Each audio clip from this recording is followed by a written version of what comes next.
오늘 차례와 제사 그리고 우상 숭배에 대해서 말씀을 드리겠습니다. 우리 민족은 조상에 대한 예를 깍듯이 지키는 백의민족입니다. 때문에 돌아가신 날을 기리는 기제사부터 각종 절기의 차례 이르기까지 조상을 향해 수많은 제사를 드리고 있습니다. 그리고 성묘할 때마다 간략하게 축소한 형식의 제사도 수시로 드립니다. 대부분의 제사는 음식을 진설하고 위패나 영정 앞에 엎드려 절하며 지방을 불태우는 순서로 진행이 됩니다.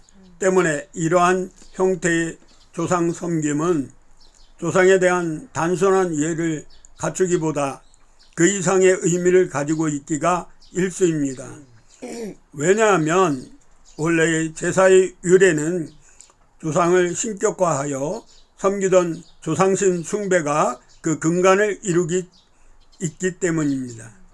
그럼 이쯤에서 제사와 차례에 대한 정의와 형식을 알아보겠습니다. 사실 많은 사람들이 제사와 차례를 같은 것으로 오해하고 있으나 둘은 상당히 다릅니다.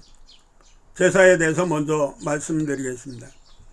한국 민족 문화 대백과에서는 신령에게 음식을 바치며 기원을 드리거나 돌아간 이를 추모하는 의식이라고 정의하고 있고, 국립국어원 표준국어 대사전에서는 신령이나 죽은 사람의 넋에게 음식을 바치어 정성을 나타냄 또는 그런 의식이라고 정의하고 있으며, 차례는 달해하고도 하며 음력, 매달, 초하룻날과 보름날, 명절날, 조상 생일 등의 낮에 지내는 제사라고 정의하고 있습니다.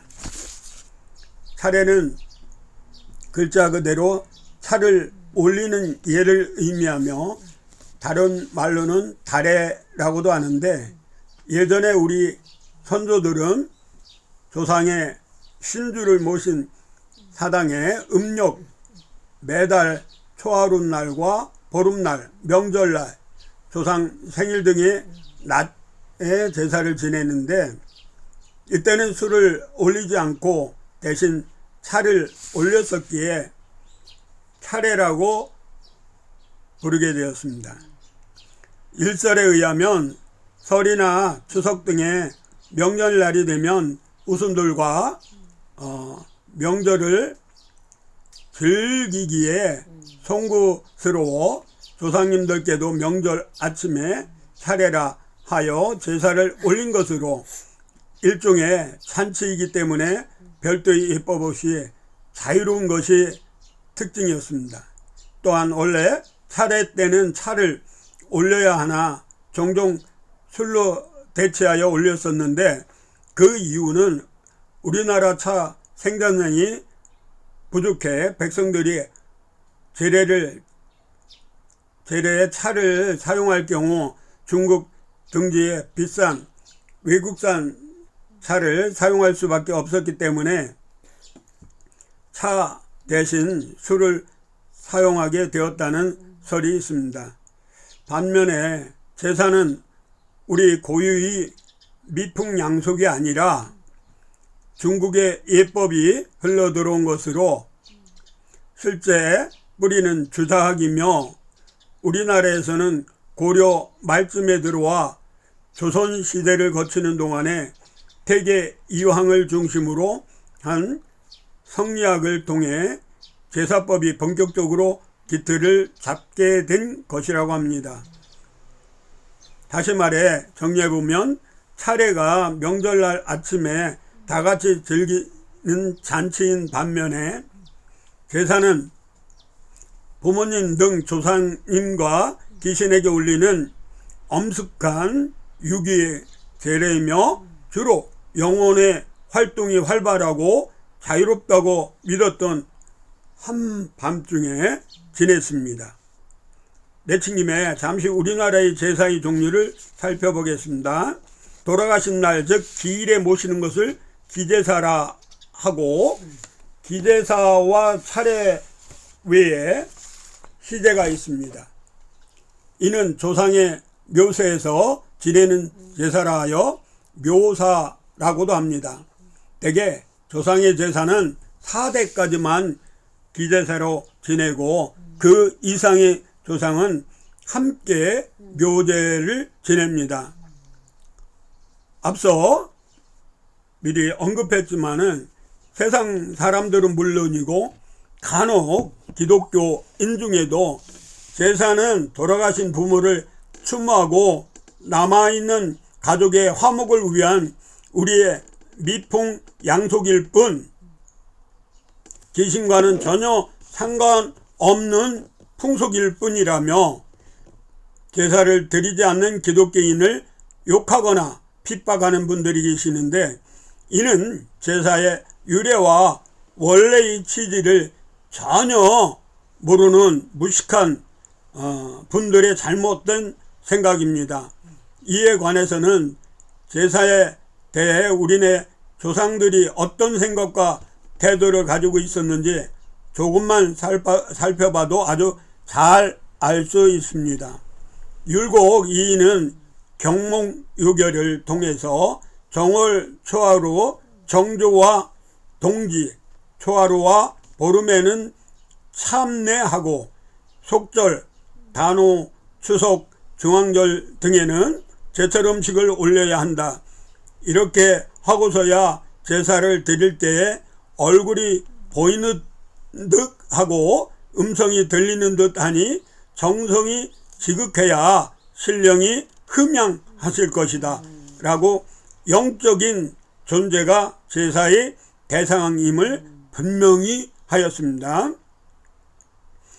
율곡 이인은 또 다른 저서를 통해서는 오늘날 풍속이 대부분 예를 알지 못하여 제사를 지내는 법이 집집마다 같지 않으니 매우 가소롭다. 만일 예로서 한번 재단하지 않으면 끝내 문란하고 질서가 없어져 오랑캐의 풍속으로 돌아가게 될 것이므로 중략 대개 이와 같이 하여 교제에는 천신이 감응하고 묘제에는 인기가 흠양한다면 전기가 유행하고 사악한 기가 일어나지 않아 세상을 현혹하고 백성을 기만하는 설이 천지 사이에 용납되지 못하는 것을 보게 될 수 있을 것이다 라고 천신과 인기의 존재가 제사의 대상임을 분명히 밝혔습니다. 한국인문고전연구소에서 발행한 원문과 함께 읽는 삼국사기를 보면 고구려와 백제의 제사절에는 명확하지 않으므로 다만 고기와 중국 역사에 쓰여있는 내용을 참고하여 다음과 같이 기록한다.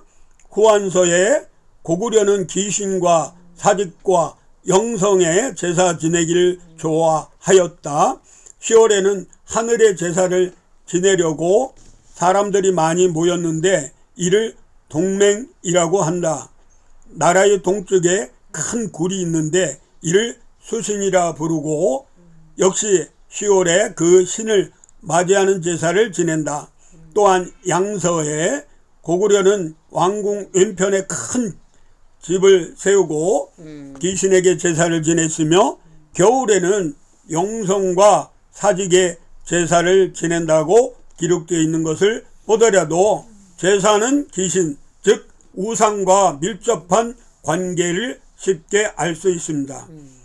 또한 조선 왕조실록, 태조실록에 보면 예조, 전서, 이민도 등이 상서하였다. 나를 보유하는 전례는 제사가 큰 것이므로 옛날 사람이 제사 지낼 때를 당하면 7일 동안을 재개하고 3일 동안을 재개함으로 천신이 감동하고 인기가 흠양하게 되니 모두 자기로 인하여 이르게 되는 것입니다. 공자는 말하기를 제사 지낼 때는